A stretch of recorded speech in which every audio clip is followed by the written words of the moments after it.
Salut les pêcheurs, aujourd'hui on va tester un nouveau leurre. Donc c'est un leurre de Savagir, le Burdo. Donc c'est la première fois que je vais utiliser cela. Donc ce modèle, je ne sais pas s'il y a plusieurs modèles, mais en tout cas ce modèle fait 25 cm pour 75 grammes. On va ouvrir ça. Bon, quand on ouvre le paquet, il y a deux parties. Le leurre souple. Alors qu'est-ce qu'on peut dire du leurre souple? On peut dire que ça ressemble déjà à première vue au Real Hill, peut-être en amélioré. Ces deux grosses nageoires pectorales qui à mon avis doivent bien vibrer dans l'eau. Il y a une plombée interne aussi. On remarque la plombée à l'intérieur.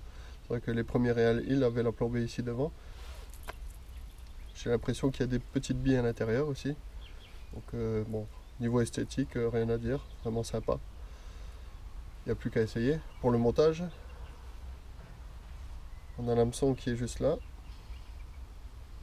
Donc si je ne me trompe pas, donc on va le glisser ici dans le trou. Donc il va ressortir ici au-dessus où on va placer notre bas de ligne. Et ici, on va enfoncer cette tige dans le corps du leurre. Et avec son crochet, ça va retenir l'hameçon à l'intérieur.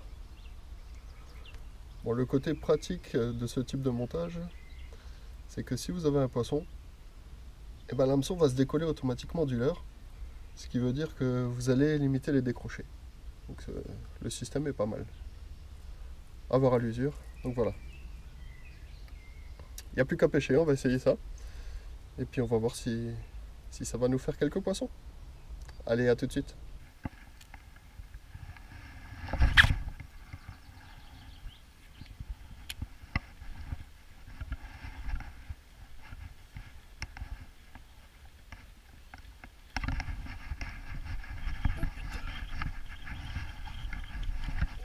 Décroché. Putain.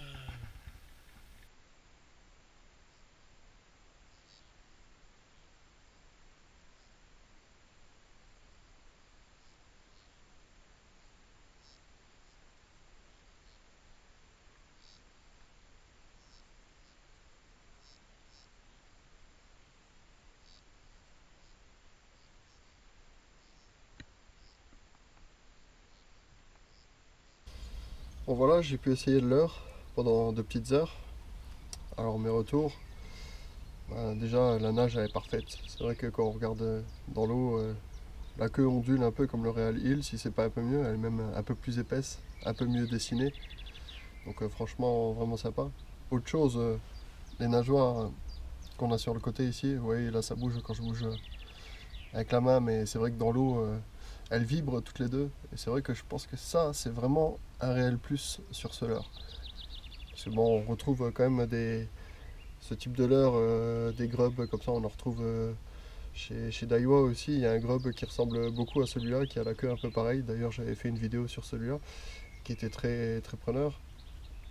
Mais c'est vrai que là on a un petit plus avec ce système de nageoires.